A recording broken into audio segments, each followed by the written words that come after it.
Assalamualaikum warahmatullahi wabarakatuh. Nama saya Iwal Kusaina, kelas Teknik Elektro B, mau menjelaskan tentang sistem komunikasi data.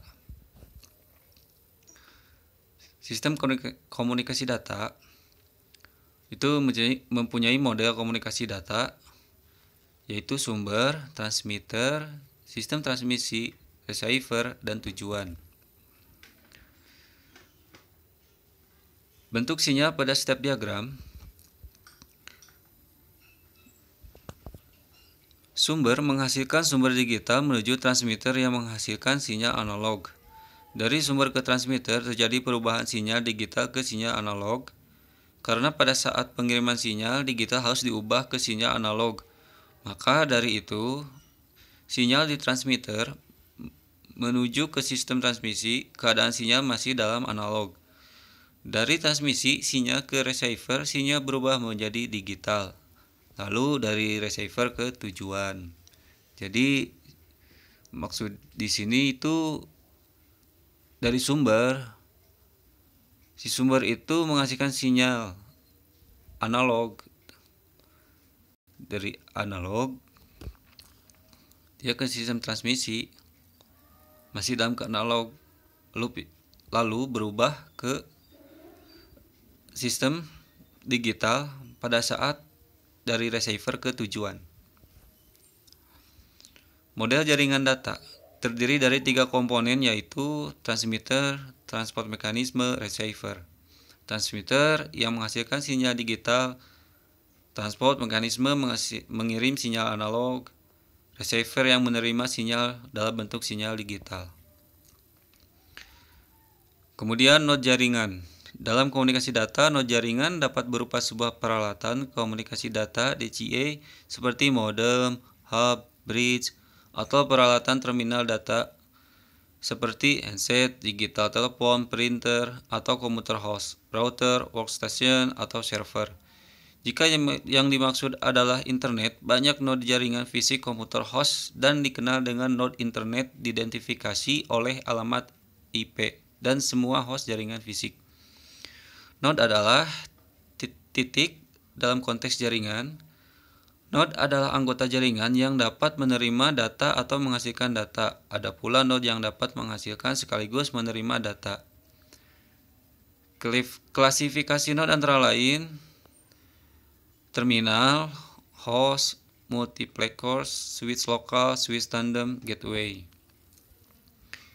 Kemudian fungsi-fungsi jaringan komunikasi. Sistem jaringan komunikasi ini menjadi klasifikasi jaringan di antara lain node jaringan terdiri dari beberapa nama, yaitu DCA, EMP, switch, router, dan peralatan user biasanya disebut DCA, yaitu terminal, telepon, host, PC, workstation. Kemudian topologi ring. Topologi ring atau cincin adalah topologi jaringan yang berbentuk titik dan masing-masing terhubung kedua titik lainnya, sehingga membentuk jalur melingkar berbentuk cincin. Topologi ring digunakan dalam jaringan jauh saat komputer-komputer yang terhubung ke jaringan dalam jumlah yang banyak. Contohnya dalam gambar seperti ini, topologi ring. Di tengah-tengahnya itu dia berbentuk ring, kemudian di samping-sampingnya itu ada beberapa jaringan komputer saling berhubungan. Topologi ring sendiri ini mempunyai keunggulan dan kekurangannya. Keunggulannya mudah untuk dirancang atau diimplementasikan, terus melakukan konfigurasi ulang dan instalasi perangkat baru, mudah dalam pelacakan dan pengisolasian point to point, dan hemat kabel. Kekurangannya peka terhadap kesalahan, kinerja komunikasi sangat tergantung pada jumlah titik node yang terdapat jaringan. Lebih sulit dikonfigurasi pada topologi star, diperlukan penanganan yang khusus.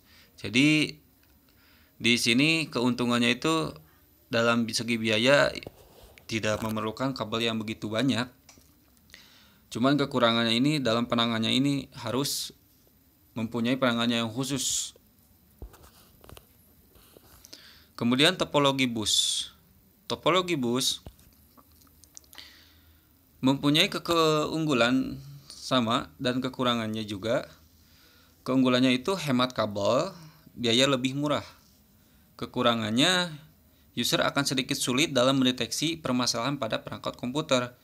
Nah, untuk topologi bus sendiri ini, kalau dalam keunggulan mungkin dari segi biaya juga sama, lebih hemat. Dan untuk kekurangannya ini mungkin harus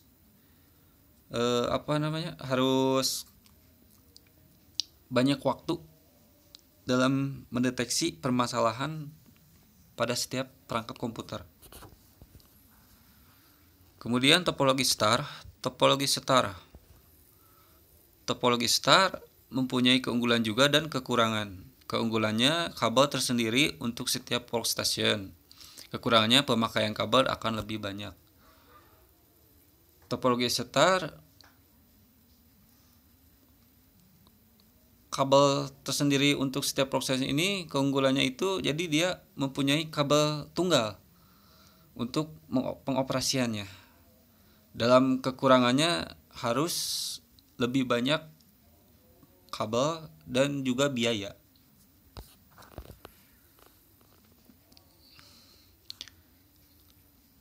Kemudian mesh network.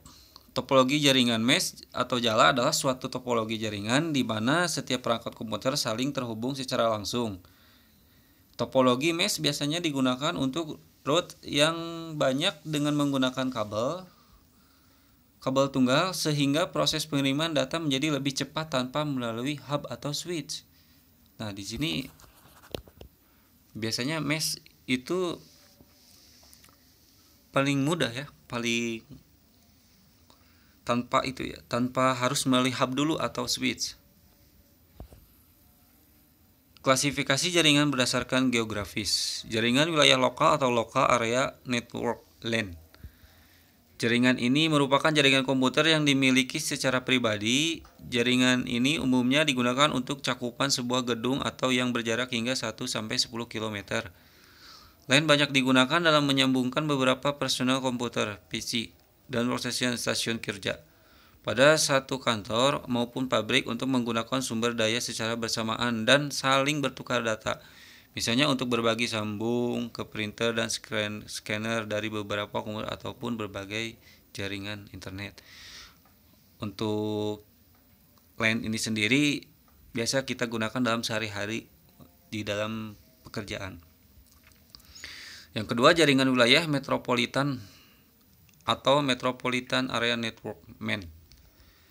Jaringan ini adalah perluasan dari jaringan wilayah lokal LAN yang dapat mencakup hingga satu kota yang terdiri dari puluhan bangunan dengan radius bisa mencapai hingga 10-50 km. Pada jaringan ini digunakan kabel transmisi berupa kabel serat optik. Nah, biasanya kalau ini digunakan untuk yang di daerah kota-kota, gedung tuh gedung. Dan kabel tersendiri juga memerlukan hanya kabel serat optik. Yang ketiga, jaringan wilayah luas atau Wide Area Network WAN. Jaringan ini merupakan jaringan yang menghubungkan komputer satu dengan yang lain antara kota ataupun kabupaten, antar provinsi atau provinsi, antar negara hingga antar benua. Contohnya adalah jaringan yang menghubungkan antar kantor pemerintahan provinsi di seluruh Indonesia atau jaringan yang menghubungkan antar pertukaran data bank internasional yang berada di berbagai negara 5 benua dan pengiriman datanya. Jaringan ini menggunakan satelit sebagai transmisi utama, namun beberapa jaringan WAN yang tidak terlalu luas jangkauannya seperti antar kota masih mengandalkan sambung serat optik. Kalau untuk WAN ini biasanya emang harus dikhususkan pemakainya itu jaringan satelit. Kemudian circuit switching. Jaringan circuit switching digunakan untuk menghubungkan pasangan terminal dengan cara menyediakan sirkuit atau kanal yang tersendiri dan terus-menerus selama hubungan berlangsung. Sirkuit yang hold tidak dapat dipakai oleh yang lain. Jumlah sirkuit kanal lebih kecil dibandingkan kapasitas. Jaringan sirkuit switching kinerjanya tergantung pada loss bukan pada delay, tetapi pada digital switching juga menimbulkan delay. 3 fase yang terdapat dalam sirkuit switching yaitu sirkuit establishment, data transfer, sirkuit termination. Sirkuit switching timing 1 terdapat 3 fase. Sirkuit establishment yaitu pembangunan saluran komunikasi. Data transmisi yaitu pengiriman data yang memakan banyak waktu. Sirkuit termination yaitu pemutusan saluran pengiriman data telah selesai. Sirkuit timing 2 yaitu hopper setiap saluran yang dilakukan oleh setiap satu transmisi yang digunakan user untuk menentukan kualitas pada sirkuit switching yaitu dengan menghitung total delay-nya. Kemudian node circuit switching. Ini contohnya digambarkan seperti ini. Circuit switching, multiplexing, demultiplexing. Multiplexing, pengiriman informasi dari beberapa user dalam satu kali pengiriman. Kerjanya seperti TDM, yaitu setiap informasi dikirimkan dalam sebuah time slot, di mana dalam beberapa time slot akan membentuk frame. Nah, contohnya seperti pada gambar ini. Kemudian packet switching. Packet switching merupakan suatu metode yang mengirimkan data atau pesan dengan cara memisahkan pesan yang panjang ke dalam unit-unit kecil. Paket yang berukuran tetap. Tiap paket berisi data dari user dan info kontrol. Info kontrol berisi info agar paket bisa melakukan jaringan dan mencapai alamat tujuan. Kongesti yaitu penimbunan. Dalam paket switching, kongesti berarti penimbunan data di memori yang ada pada node. Penimbunan ini adalah pengumpulan data yang disimpan di memori yang ada node atau titik jaringan. Node packing switching.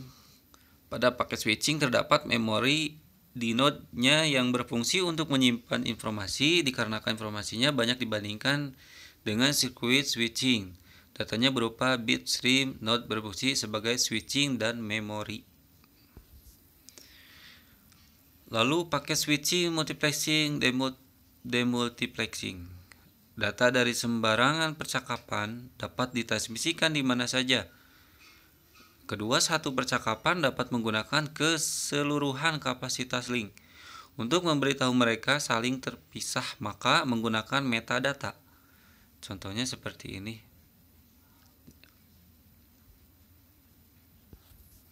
Kemudian packet switching model node. Biasanya sangat berguna untuk memodelkan router atau node switching lainnya sebagian mempunyai aturan untuk tiap link outputnya. Nah, contohnya gambar tuh seperti ini.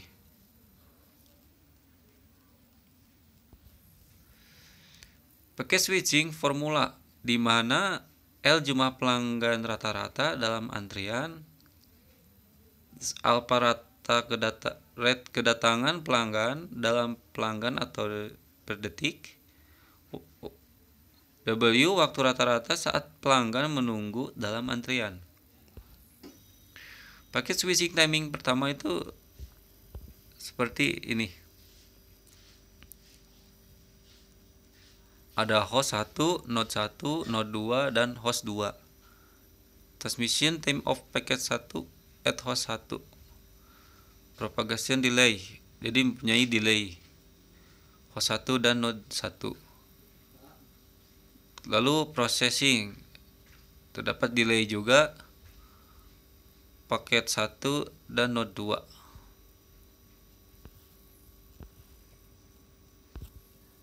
Kemudian paket switching timing 2. Persamaannya itu M jumlah hop, P delay pemrosesan per hop, L delay propagasi link, T delay transmisi satu paket, N paket ukuran message. Total delay sama dengan M kali L ditambah N kali T ditambah M kurang 1 dikali T ditambah M kurang 1 kali P.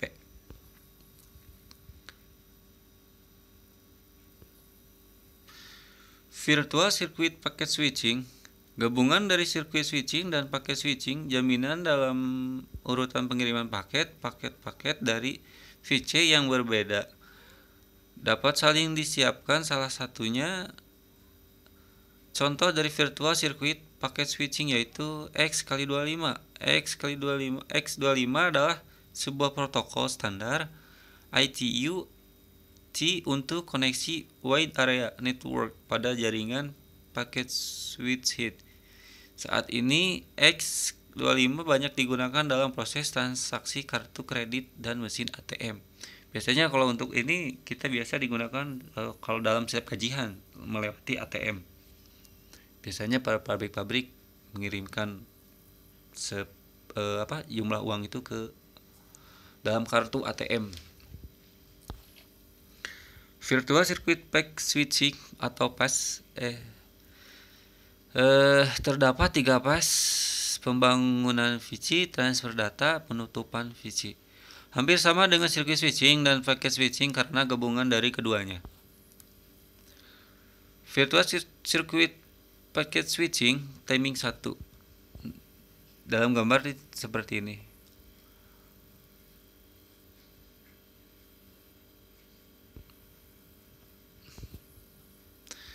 Kemudian Virtual Circuit Packet Switching timing 2. Persamaan itu M sama dengan jumlah hub, P delay pemrosesan per hub, L delay propagasi link, T delay transmisi paket, N paket ukuran message. Total delay sama dengan 4M kali L ditambah N kali T ditambah M kurang 1 tambah 3M kurang 1 kali P.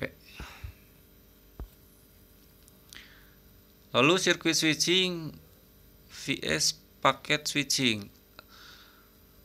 Itu yang pertama lebih mudah menggandakan kapasitas jaringan paket switching daripada jaringan sirkuit switching. Ini dikarenakan sirkuit switching sangat bergantung pada jumlah jalur yang tersedia. Lebih murah mengembangkan paket switching, sistem untuk jarak yang jauh misalnya lebih dari 2 km. Sirkuit switching lebih unggul dalam hal kecepatan karena sirkuit switching menjadi lebih cepat setiap 100 meter. Sedangkan paket switching walaupun berkecepatan tinggi sejak awal, memiliki kecepatan yang stabil sehingga kecepatannya tidak berkurang ataupun bertambah. Internet menggunakan paket switching karena efisien. Dan sirkuit switching untuk komunikasi udara, sedangkan paket switching untuk komunikasi data. Sekian dan terima kasih penjelasan dari saya. Semoga bermanfaat. Wassalamualaikum warahmatullahi wabarakatuh.